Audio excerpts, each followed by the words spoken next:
This isn't really a how-to video, it's a how-I video. After I go over some of the ways I made my models, I'll go over each one and give a breakdown on their specific build. This video will include images of disassembled Thomas Wooden Railway toys, which some users may find disturbing. Some of my modeling techniques include poor and improper use of sharp and powerful tools. Replicating my methods may result in serious injury, so build with caution.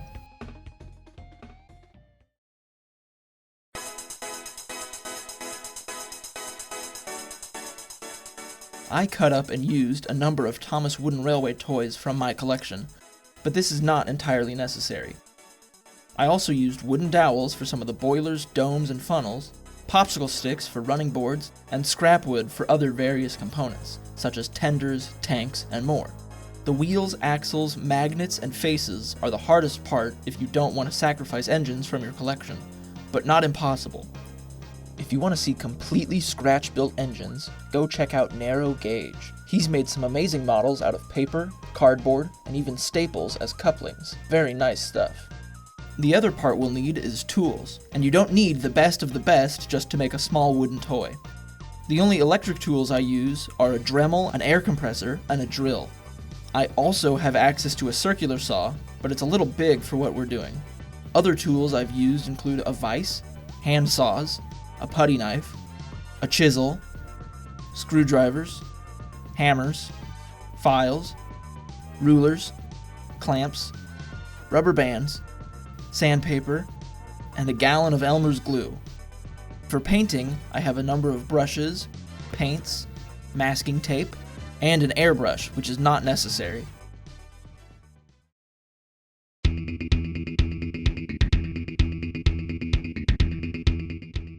Do not replicate anything I do in this video at home. Do it in your garage, and be careful. Always wear your gloves, mask, and safety glasses. For this video, I'll be taking apart Thomas to show you my process. I didn't do every step for making every engine, only what was necessary. First, let's go over the components of these toys.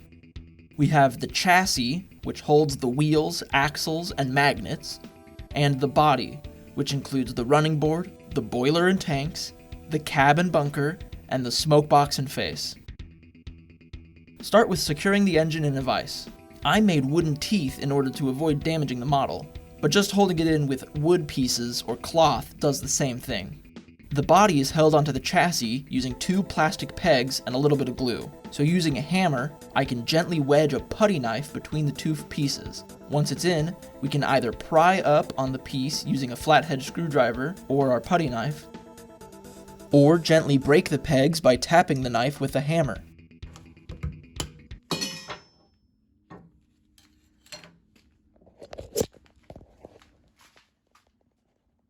Nice.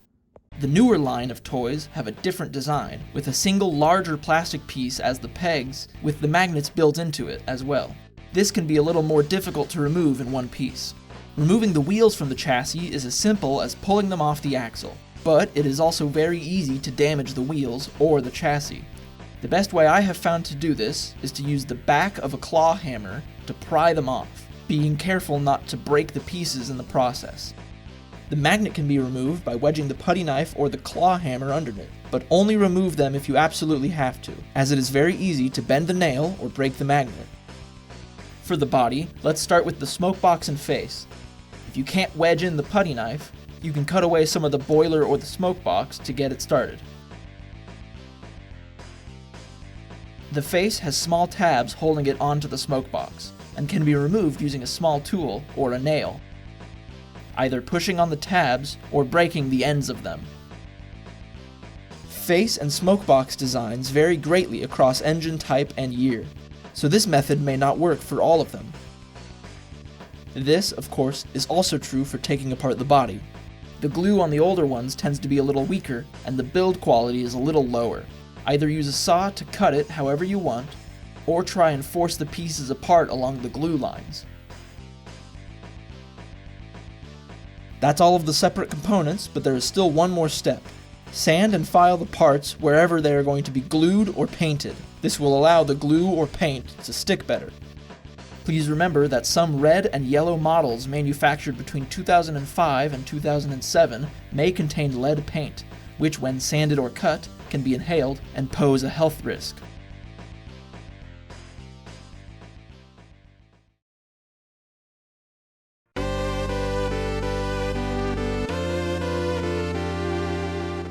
Now it's time to get creative. For this video, I'll be building 2 different engines to demonstrate on. When assembling, make sure you measure and lay out the pieces before cutting or gluing. You don't want to have to take apart your hard work if you make a mistake. If you are adding a dome or funnel to a curved surface like a boiler, you can either drill a hole for it to be added into, or round the piece and glue it onto the curve. Drilling a hole can be hard without a drill press, and just using glue can be prone to failure, so choose wisely. A Dremel is a great tool for small shaping, but handsaws and files can work just as well. When making longer bodies like Cluis and Chugs, I layered popsicle sticks and these bamboo craft sticks to make a longer running board. Reattaching the wheels is much easier than removing them. You can just press them back onto the axle using a vise, clamps, or just a hammer. With magnets, double check that you have the correct ones at each end. Otherwise you might end up like Ula here, with 2 rear magnets. You also might want to wait to assemble until after painting, to make that step easier. In order to get these pieces temporarily together, I'm adding a nail with its head removed on one side and pressing them together, adding pencil lead onto the nail in order to mark the other side. Once I drill a small hole, I can tap the 2 sides together using a scrap of wood to protect the face.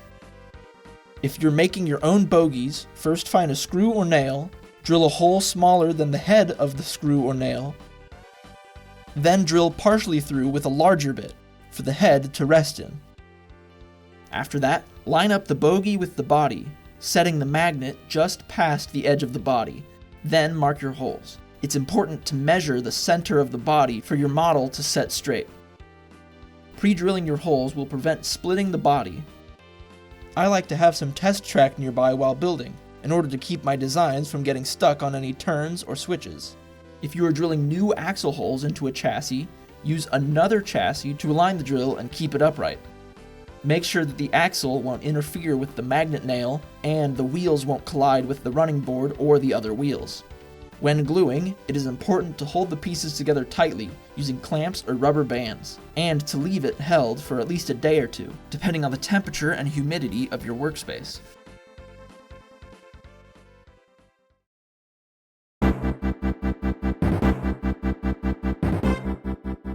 There are many different ways you can paint your models. I'm only going to show you how I painted mine. Start off by taping off what you don't want to be painted. I use Apple Barrel's acrylic paints, because it's one of the only options at Walmart. Make sure to check the finish of your paints when choosing. I start by applying a few coats of matte black using an airbrush. The airbrush allows me to make thin, even layers over the entire model, preventing drips and making the layers dry faster. For the airbrush, I mix acrylic paints with distilled water until it's the consistency of milk. Next, I'll add a few coats of the engine's color. If you do choose the airbrush, always wear a mask to avoid breathing in the paint. When I first painted my wheels, I just went straight on them with the color, and it has not held up to the rolling very well. Make sure to add some sort of primer to your wheels, or just don't paint your wheels at all. That's the reason why Cluis is this specific blue, to match Thomas's wheel colors, and why many of the engines have black wheels. For this new engine, I'm painting on just the inside rims of the wheels. This should stay on pretty well, but we'll have to wait and see. When applying small details like stripes and windows, you can either tape them off or just use a steady hand. Using small brushes and even toothpicks can make this easier.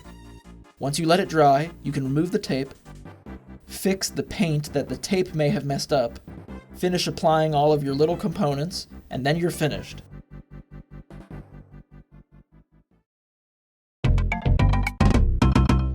Congratulations! Your models are complete. Remember, they don't have to be perfect. You can see that mine are not, so make sure you have fun. Speaking of my models, now it's time to go through the details on each of my custom engines. If I don't mention what a part on the engine is, it's either a wooden dowel, it came from one of the many James tenders I ripped up, or it is a random scrap that I didn't keep track of.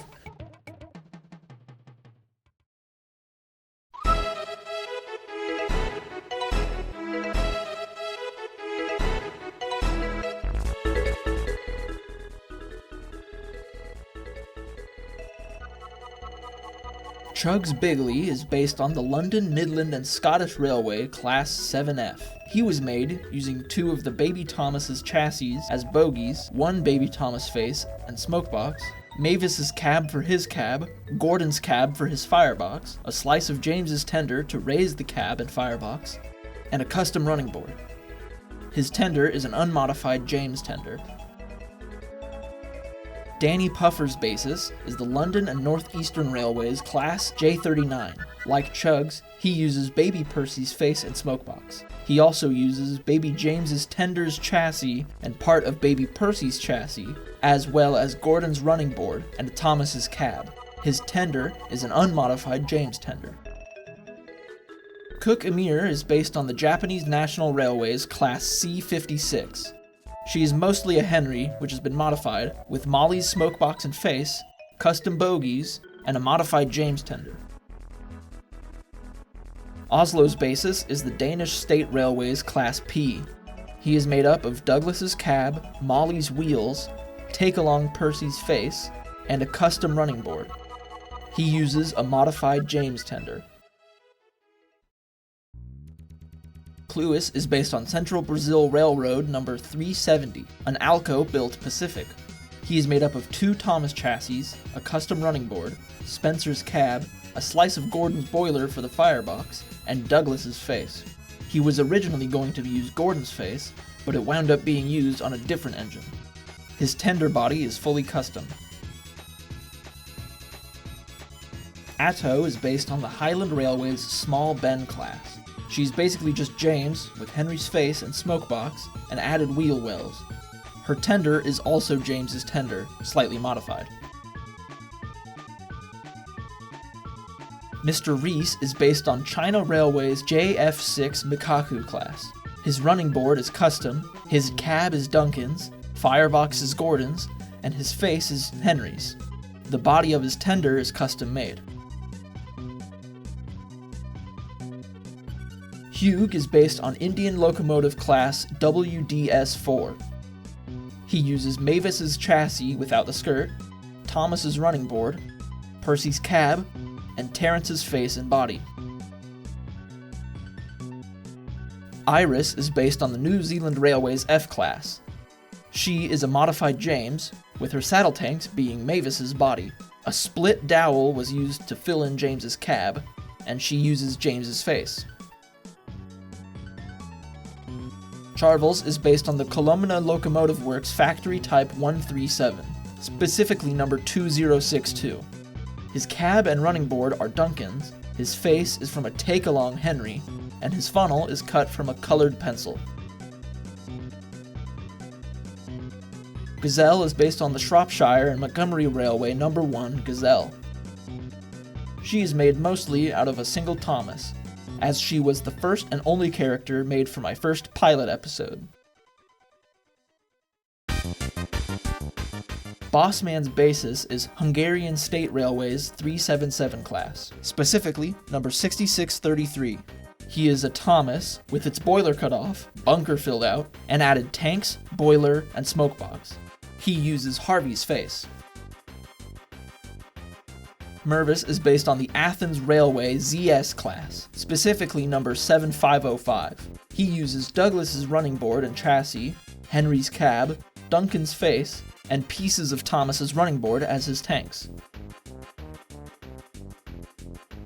Ula's basis is the Turkish State Railway's 2201 class.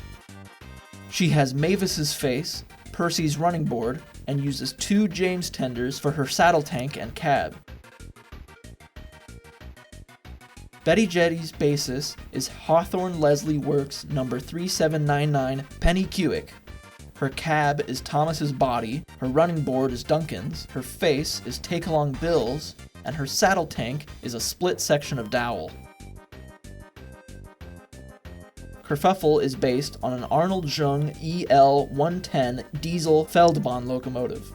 He uses Butch's face, Spencer's boiler, and wheels from a Take-Along Henry. Morgan is based on a 2007 Toyota Tundra SR5, my real-life car. He is just Butch's chassis and bed, with James's tender as a cab. and Diesel 10's face. Blippi is based on a 9-volt battery and a green alien. Blippi is made out of wood and metal and plastic and paint and glue and markers and love and trust and pixie dust and hate and dust and... Kirby is based on a glass bottle and this person. He's made of wood, angst, and music. All of my custom coaches are just repainted Orbrium coaches with paper faces. They don't have any specific real-life inspiration.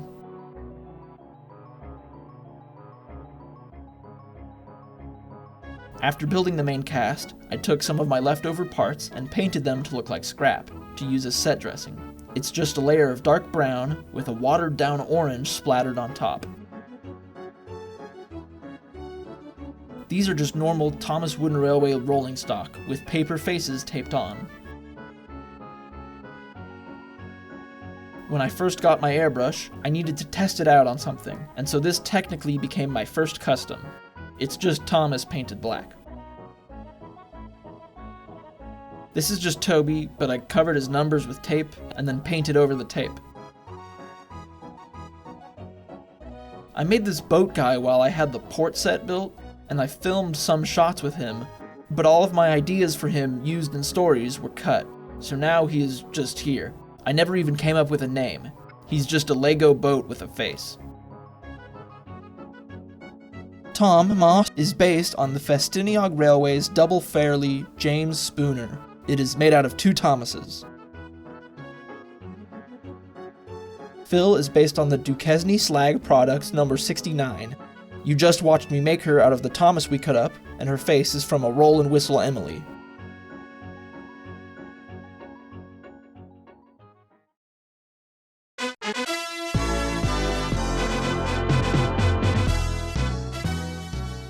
That is every custom engine I have built for my videos thus far.